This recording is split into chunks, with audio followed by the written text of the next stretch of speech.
Cano. Gracias, presidente. La verdad que yo tengo una mirada mucho más optimista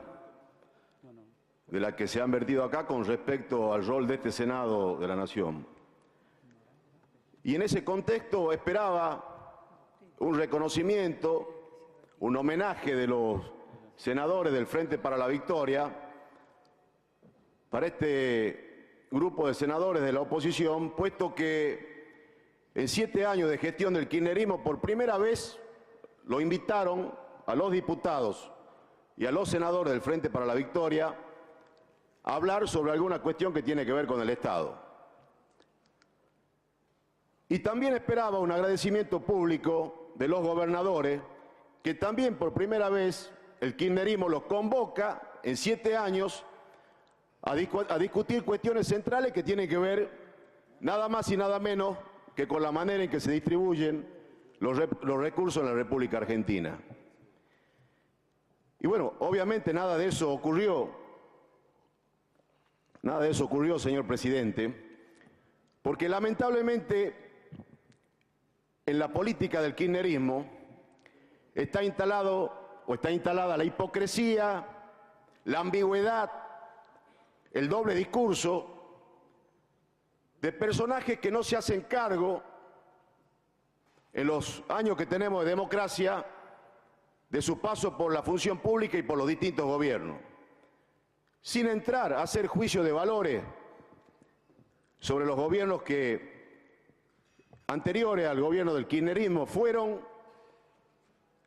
menemistas. Durante los años que fue presidente Carlos Menem lo declararon visitante ilustre del Calafate y ahora lo denostan. Llegaron al gobierno de la mano de Duhalde, ahora lo denostan. Hablan y decían cuando planteábamos la distribución del impuesto al cheque que íbamos a desfinanciar el ANSES, que no iba a haber obras públicas en la provincia, que los jubilados no iban a cobrar. Y permítame, presidente, que lea un breve texto de las declaraciones de este tránsfuga de la política en el sentido total y cabal de lo que significa ese término, militante de la UCD del liberalismo, que tiene más aspecto de playboy que de ministro de Economía, de vudú, cuando dice en los diarios de hoy que estamos analizando técnicamente la posibilidad de derogar el impuesto al cheque porque a nadie le puede escapar que tendría un efecto benéfico sobre la economía. Expresó y agregó que, como bien dijo la presidenta, es un impuesto distorsivo y colaboraría fuertemente con la bancarización y con que haya menos economía informal. También indicó, por donde se lo mire, es un cambio que podría traer mejora y por eso estamos analizando, y rechazó que la eliminación del impuesto al cheque afecta a las provincias que reciben una parte de este tributo, al aseverar que estamos hablando de un contexto de crecimiento de la economía y que esto les va a fortificar. Negó también que vaya a afectar los recursos nacionales y dijo que la economía es una cuestión dinámica. En nuestra provincia, cada uno de los senadores que estamos acá hemos recibido críticas diciendo que si nosotros coparticipábamos el impuesto al cheque estábamos en contra de los argentinos, que íbamos a generar más pobreza. Y se cambia con una ambigüedad y de una manera tan impune el discurso, y tomo las palabras del gobernador de Chubut, Dan Neves, que manifestó que sentía vergüenza ajena de los gobernadores de sus pares del Frente para la Victoria, que 48 horas antes habían dicho que si se coparticipaba el impuesto al cheque se iba a desfinanciar la provincia, y ahora dice que está bien que se elimine el impuesto al cheque. Estamos de acuerdo en lo conceptual que tal vez tengamos que avanzar en la simplificación del sistema tributario argentino y en discutir un nuevo sistema tributario. Pero tarde se acordaron, porque si hubieran coparticipado el impuesto al cheque en los términos que hoy plantea la oposición, se hubiera disminuido el 54% de la deuda que tiene la provincia con la nación. Y de esto estamos hablando.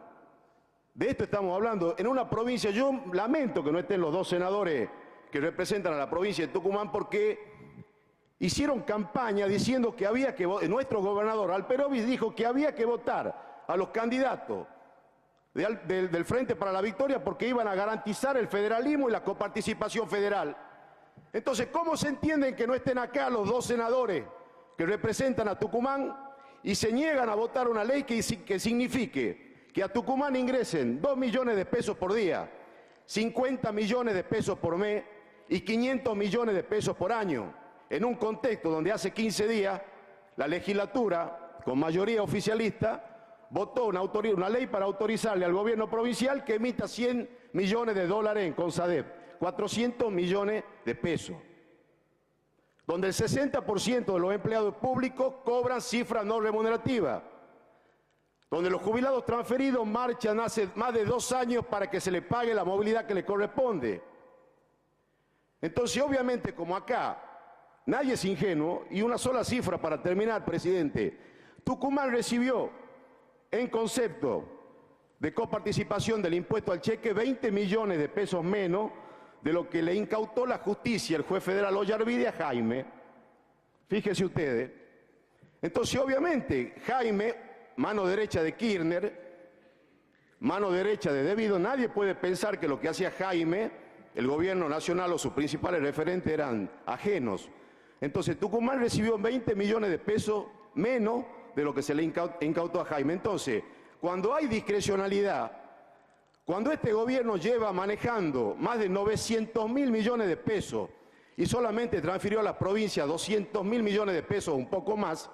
vamos a llegar al absurdo que lo que llega a la provincia por vía discrecional tal vez sea más de lo que llega a través de la aplicación de la ley de coparticipación. Entonces este gobierno se niega a discutir, absolutamente se niega a discutir de qué manera se manejan y manejaron los fondos estos últimos 7 años en la Argentina. Y es mucho más fácil, cuando hay discrecionalidad en el manejo de los fondos públicos, hay una delgada línea que separa la discrecionalidad de la corrupción y del enriquecimiento ilícito. Muchas gracias, presidente.